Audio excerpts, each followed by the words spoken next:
é que essa questão da chegada do povo de Israel em Canaã traz muitas questões. Na verdade, é uma coisa que a gente já está estudando há 2 semanas e que vale a pena a gente se debruçar nesse assunto, entender mais. Eu mesmo tive que ver alguns vídeos, alguns, alguns lugares para poder compreender melhor esse assunto. É importante a gente ter noção disso porque essa história de Josué é muitas vezes usada por críticos da Bíblia para questionar o caráter de Deus. Mas essas 2 semanas nós estamos vendo que tudo que Deus fez, tudo que Deus agiu, a maneira como Deus agiu com aqueles povos envolveu muita paciência, envolveu muita misericórdia e compreensão e oportunidades de salvação que Deus deu para aquelas pessoas, certo? Então por isso que hoje a lição nós vamos falar sobre livre-arbítrio. Esses versos que tem aí falam sobre as leis da guerra. Deus deu algumas leis, algumas instruções para o povo com relação a essas guerras que eles teriam que travar. Então, em Deuteronômio 20, verso 10, por exemplo, diz que o povo de Deus, quando fosse lutar contra esses inimigos de Canaã, antes de qualquer batalha, eles tinham que oferecer um tratado de paz. Eles teriam que oferecer a oportunidade da paz. Olha como Deus é. Deus sempre gosta de oferecer duas opções em todas as situações. Ele disse, olha, cheguem na cidade que vocês forem lutar e ofereçam a possibilidade de não precisar lutar. Porque o propósito de vocês não é esse. Eu não chamei vocês para serem destruidores, para procurar a paz. Se o povo não quiser a paz, aí vocês vão ter que usar a guerra, infelizmente. Mas ofereçam a possibilidade da paz. E aí do verso 15 a 18, e do 13, do 12 ao 18, ele já começa a detalhar que nessas cidades que não aceitarem a paz, as cidades cananeias que não aceitarem a paz, aí vocês podem passar o rodo, vocês podem destruir tudo que tiver fôlego de vida, vocês podem arrasar e destruir, e não fiquem com nada que pertence a eles. Não fiquem com riquezas, não fiquem com peças de roupa, não se apeguem a nada que vocês forem destruir. Destruam tudo e juntem todos os despojos e queime, destruam, porque isso não é para vocês guardarem, isso não é para vocês reutilizarem. E lá em Josué 10:40 mostra que Josué seguiu à risca essa ordem de Deus. Destruiu e acabou com tudo que havia pela sua frente. Então, essa expressão que Deus usa, de entregar tudo que havia na mão dos cananeus para destruição, é a expressão herem, que é a lição que fala. É a mesma coisa que condenado, amaldiçoado ou entregue à destruição. Então, isso significa que todos esses objetos, tanto animados quanto inanimados, estavam agora debaixo do controle de Deus, debaixo da ação de Deus. O mesmo Deus que deu a vida, agora estava tomando essa vida para ele de volta. Então, é preciso entender essa prática do herém como a eliminação de um povo, no contexto da guerra, à luz do grande conflito entre Deus e Satanás, certo? Então, quem está do lado de Deus, quem escolhe ficar do lado de Deus, escolhe a vida. E quem escolhe ficar contra Deus é a morte. Então, gente, desde sempre e até o dia que o mal não existe mais, o salário do pecado sempre vai ser a morte. Não é só hoje que o salário do pecado é a morte. Desde sempre, o salário, o resultado de quem escolhe ficar contra Deus é procurar a morte. Nunca houve um meio termo. Nunca houve, escolha o caminho de Deus e você vai viver bem. Escolha o caminho de Satanás, o caminho diferente, e você vai viver, só que não tão bem assim, não. O lado de Deus é vida e vida em abundância, vida plena. Amém. O lado de quem fica contra Deus é a morte, é caminhar para a morte. Então, para aquelas nações também eram apresentadas duas opções. Fiquem do lado de Deus, do lado do povo de Israel, ou então permaneça apegados aos seus ídolos e morra. Só existia dois lados. Se você está conectado à fonte da vida, você vai viver e essa vida vai transbordar de você. E longe de Deus só a morte. Então, por isso que aqueles povos muitos deles foram destruídos por causa disso, certo? Agora, um detalhe que a gente tem que prestar atenção. Muitos críticos da Bíblia, muitas pessoas que não acreditam em Deus, eles pegam essas histórias de guerras, de destruição e falam que Deus era muito duro. Gente, existe uma coisa chamada anacronismo. O que é isso? É você pegar a cultura, pegar elementos da cultura da Bíblia e julgar de acordo com a cultura de hoje.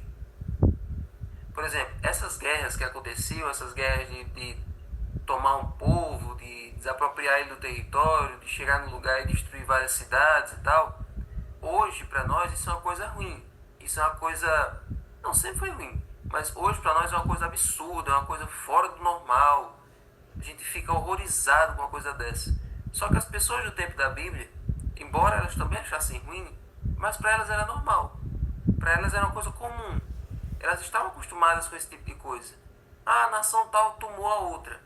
Ah, um povo, aquela tribo lutou contra aquela tribo. Ah, aquele clã dominou aquele outro clã, tomou o território dele. Isso eram coisas comuns. Essa era a realidade daquela época. Ainda mais que, naquela época, o povo de Israel era governado diretamente por Deus. Era o governo teocrático. Não havia rei, não havia imperador e nem havia presidente. Não havia parlamento, não havia senado, não havia deputado, não havia vereador, não existia nada disso. O governante direto do povo de Israel era o próprio Deus. E naquele contexto em que as nações tinham que usar a espada para conquistar os seus territórios, Deus também teria que se valer desses meios. Então teria que usar a guerra. Então, o governante do povo de Israel era o próprio Deus. Por isso que ele ordenava essas batalhas, por isso que ele ordenava essas guerras. Agora, guarda isso que eu vou dizer para você. A maior crítica que as pessoas têm com relação a essas guerras é o fato de quando Deus mandava matar, ele mandava matar tudo. Homens, mulheres e crianças e jovens. Vamos entender isso aqui. Algumas dessas ordens têm um caráter de hipérbole. O que é uma hipérbole? É uma ideia um pouco exagerada, um pouco generalizada, abrangente. Então, destruição total não quer dizer aniquilação total. Quer ver um exemplo? Tem algumas passagens da Bíblia que mostram que, por exemplo, tal rei destruiu todos os amalequitas a fio de espada, não deixou sobrar nenhum. Capítulos depois, quem é que aparece de novo? Os amalequitas. Como é que eles foram destruídos num capítulo e logo depois eles aparecem lutando de novo? Entendendo? Então, às vezes é uma expressão que a Bíblia usa para mostrar que foi uma derrota predominante. Foi uma derrota de grande expressão. Quer ver um outro exemplo que aparece um hipérbole na Bíblia, uma expressão generalizada ou exagerada? É o próprio Jesus que usa no Novo Testamento. Jesus diz, olha, se tua mão direita te faz tropeçar, arranque. Se teu olho direito te faz tropeçar, arranque e jogue fora. Isso é literal? Não é. Isso é uma expressão hiperbólica. Então, essas ordens de destruição provavelmente não era para destruir também os bebês. Até porque isso seria uma coisa muito, muito séria. Então, provavelmente alguns cananeus tenham sobrevivido. Além do fato de que muitos israelitas cometeram o erro de não destruir totalmente os povos e por causa disso isso tornou laço para eles. Esses povos que eles pouparam acabaram influenciando eles na idolatria, certo? Então, a gente tem que olhar para a Bíblia dessa maneira, analisar ela dentro do seu contexto, analisar ela dentro da sua configuração, certo? Então, gente, uma outra coisa importante é o seguinte, a gente sempre pensa assim, Deus mandava matar, Deus mandava destruir, Deus mandava atacar somente os povos cananeus. E quando era o próprio povo de Israel que errava, não tinha essa punição dessa maneira. Tinha sim. O livro de Josué, ele é a prova que existia o livre-arbítrio para os dois lados. Se eu estivesse do lado de lá e eu quisesse me converter e sobreviver, era só passar para o lado de cá, como Raabe e os gibeonitas fizeram. a graça era estendida para os dois lados. Quem estivesse do lado da perdição, quem estivesse do lado da idolatria, dos povos de Canaã, e quisesse ser convertido, e quisesse ser poupado da matança, era poupado e Deus aceitava e abençoava. Agora, quem estivesse do lado de cá, e não estivesse satisfeito com as bênçãos do lado de cá, e quisesse participar da destruição do lado de lá, também Deus não iria impedir. A pessoa escolheu o caminho dela, e aí a pessoa era destruída também, como foi o caso de Acã, que nós vamos ver, acho que próxima semana. Então, Raabe e os gibeonitas é a prova de que havia salvação para os de fora. E Acã é a história de que existe pessoas que escolhem o caminho da perdição, escolhem o caminho da destruição, certo? Então, existe livre-arbítrio, existe dois caminhos para cada um dos dois lados, certo? Então, Deus não vai forçar ninguém a escolher o caminho da vida. Ele vai oferecer todas as vantagens. Ele oferece benefícios incalculáveis para você estar do lado dele. Mas, infelizmente, muitos não vão... Muitos rechaçam a oportunidade que Deus dá e preferem se ficar do lado do erro. Isso é uma coisa muito absurda. E uma coisa mais absurda ainda é o seguinte: a salvação das crianças que morriam naqueles conflitos dependia inteiramente dos pais. Se os pais sabiam que quando o povo de Israel chegasse a destruir tudo, inclusive as suas famílias, então a responsabilidade pela morte dos filhos era dos pais. Se eles tivessem pensado na família deles antes, se eles tivessem pensado nas consequências da rebeldia deles, eles teriam abandonado os ídolos e teriam passado do lado do povo de Israel, teriam se rendido. Mas eles preferiam morrer agarrados aos ídolos e ver a perdição da sua família.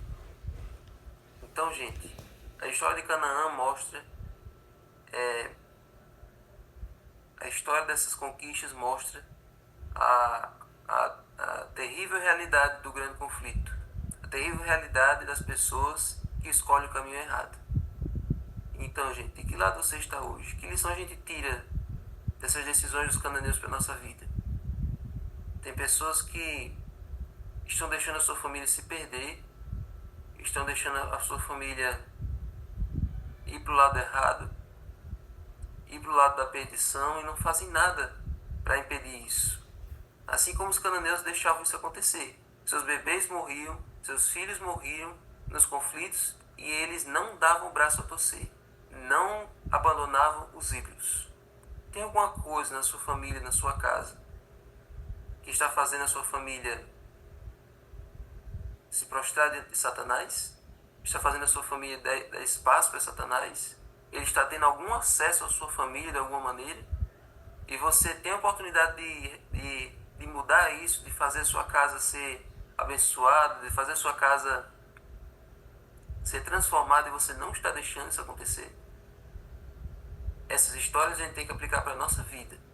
Deus oferece dois caminhos, tanto para nossas famílias como para nós individualmente. Escolhe, pois, a vida para que vivas. Você é livre para escolher. Você é livre para escolher ser abençoado ou querer ser amaldiçoado. Então só existe dois lados.